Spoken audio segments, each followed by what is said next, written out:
weight loss journey, day 14.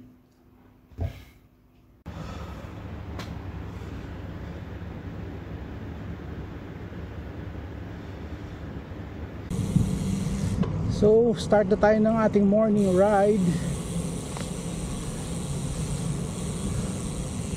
Time check is 10:40. So today, magkakaalaman ulit kung gaano tayo kalakas.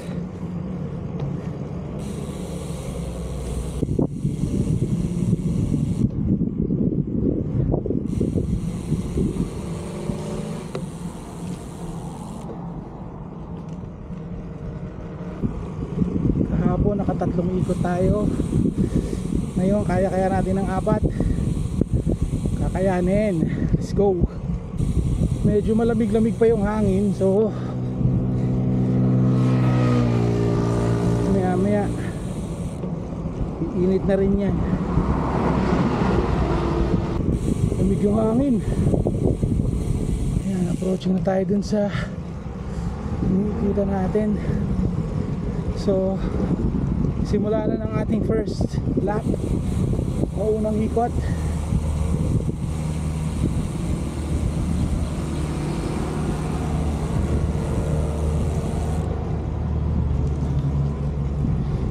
Unang ikot. Ano lang, tamang patsak lang.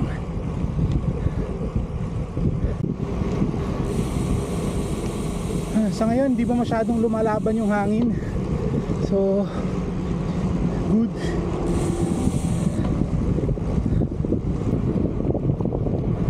Sabi ng mga napagtatanungan ko,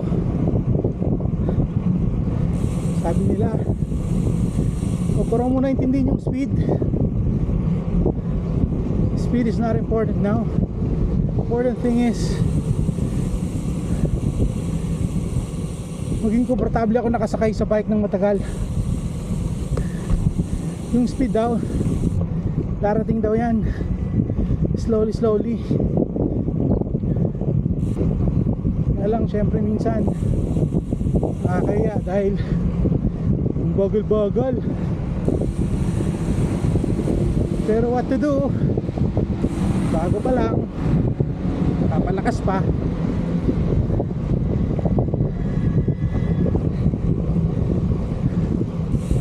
So hopefully pag pag lumakas-lakas na makasali na tayo ng mga group ride.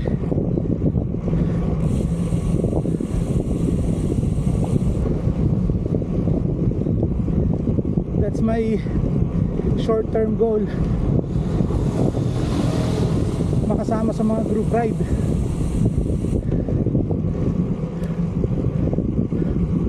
Makasabay kahit papaano. Kaya conditioning muna, pa-condition muna, bawas timbang.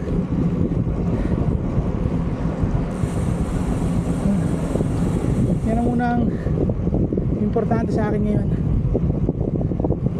Buwas muna ng timbang. Important right now is to reduce weight para hindi kawawa yung bike ko.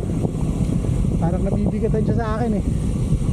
We're about to finish our first lap.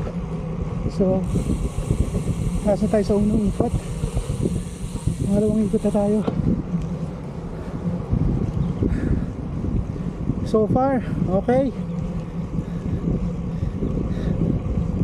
Okay pa naman. Ayaw pa. Tingnan natin pagkatapos ito pangalawang ikot. Pasok na tayo sa pangatlong ikot. So far, feeling ko kaya pa, no problem.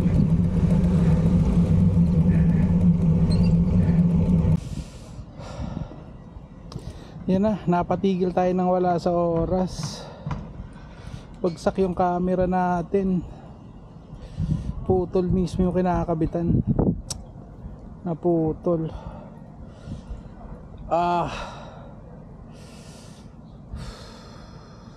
Gas ang lens. Unfortunately, nalaglag yung bagong Insta360 natin. Pumalbog na makailang beses.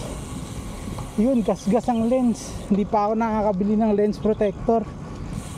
Holy. Anyway, ikito na. Tatapusin na natin tong ika-4 na round.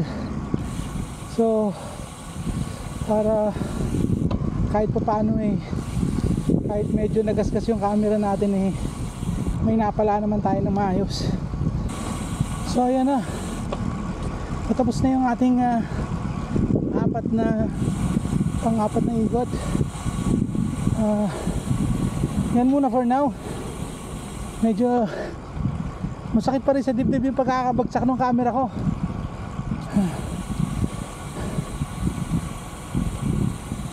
So back to home base na tayo muna.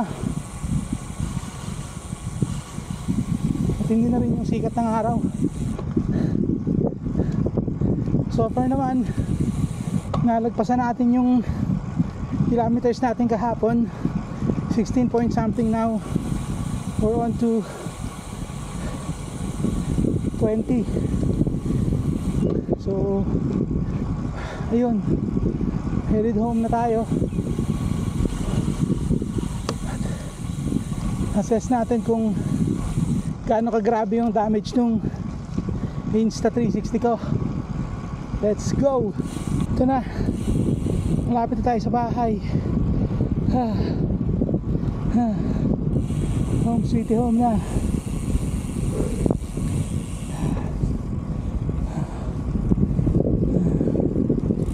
Okay, home sweet home.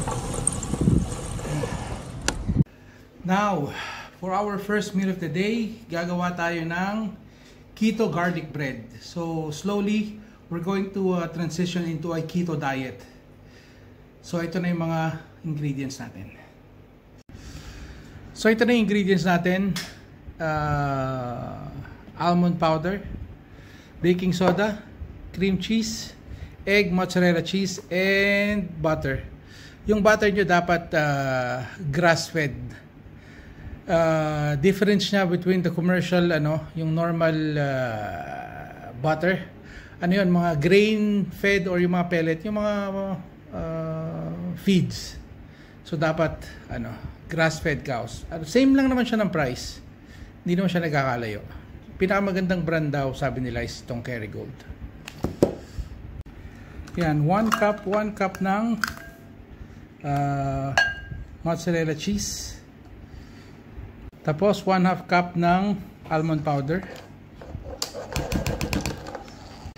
So, half teaspoon ng baking powder.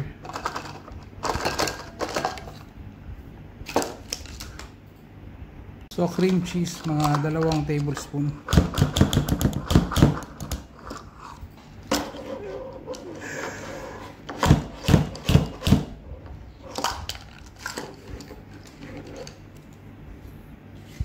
Tapos garlic powder, about 1 teaspoon. Tansyahan na lang.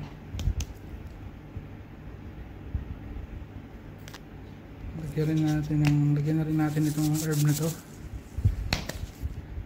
Tapos we will microwave it for 1 minute. Tapos lagay na natin yung egg. Then halu-haluin lang natin kaagad.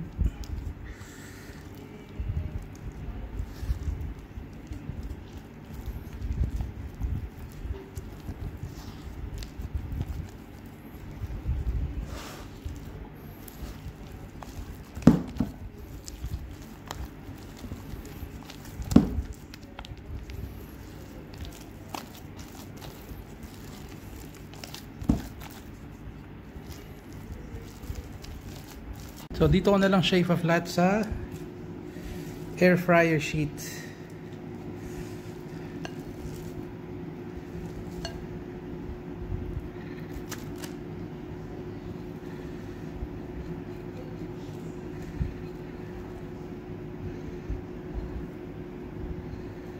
So flat lang natin siya.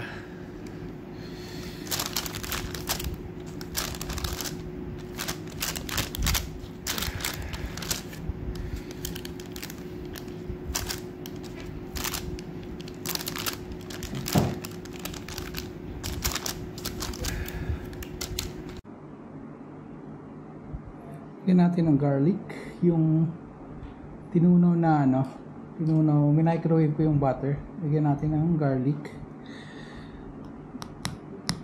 Medyo malalaking hiwa ng garlic ko, dapat medyo fine.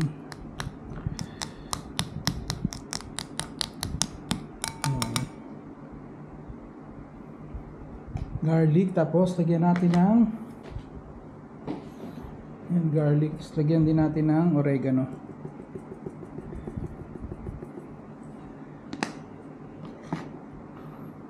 Haluin lang natin. Tapos ipahid na natin dito on top of the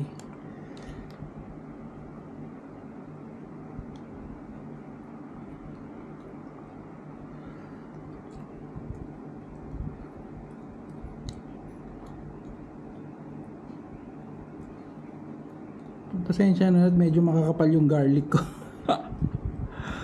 Okay lang yan. Para pag lumutong yan, masarap yan.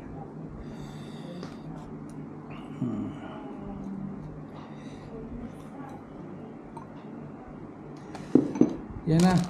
Isasalang na natin siya sa preheat na mga 30 minutes. Tingnan nyo lang. Kasi sa oven it's 30 minutes. Hindi ko sure sa air fryer. So, salang na natin siya. So, strawberry smoothie muna tayo habang nintay natin yung bread. Ito, around 150 grams ng frozen strawberry.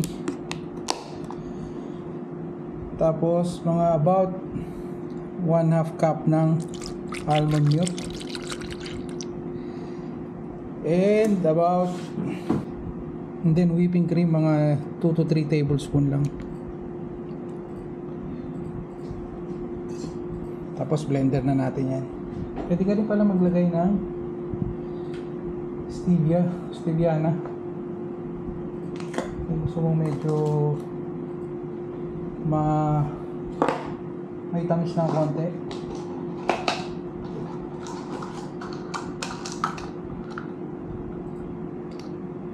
So about half a tablespoon of steviana. Tapos blender na natin siya. Ayan na, luto na siya. Mga 10 to 15 minutes lang pala, or luto na siya. So palamigin muna natin ng konti. Tapos that's it. So this is my first meal of the day.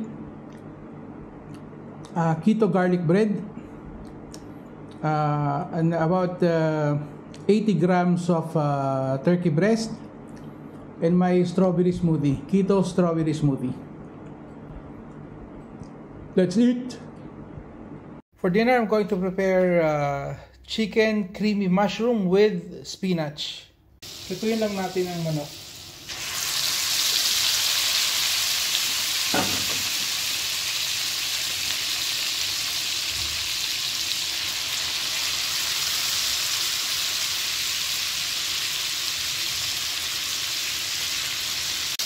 So yun ay istiro ng chicken. I-set aside muna natin siya.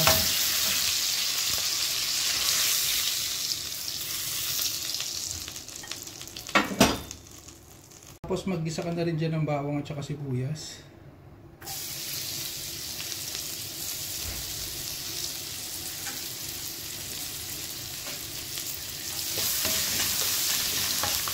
Pinantin yung lasa niya lahat.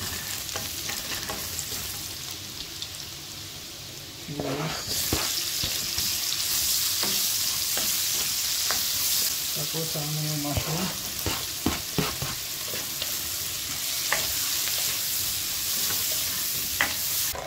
Nilagyan ko siya ng konting tubig, then we'll put the cream.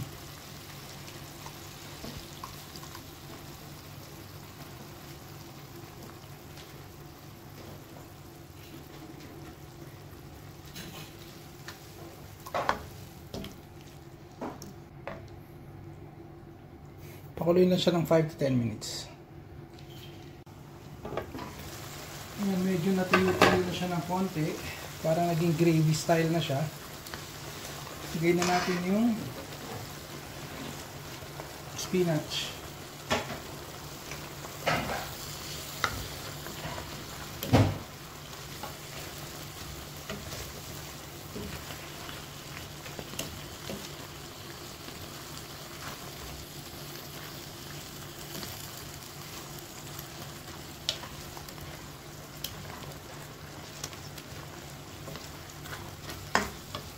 Yan.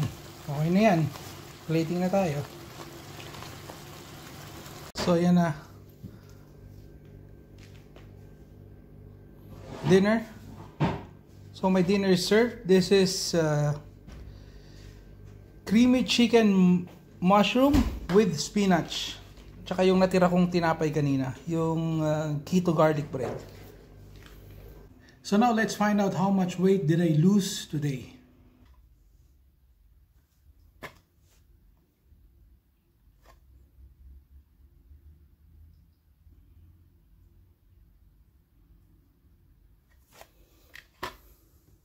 So ayan na, our weight is just the same as yesterday, 120.1. So hopefully by tomorrow, mabawasan na yan. Kasi transition tayo into a new diet. I'm not sure if naparami yung kain ko kahapon or what. But we'll see. We'll see. Tomorrow is another day. So, yun lang for now. So if you find this entertaining, interesting, and helpful, please like, share, and subscribe. See you!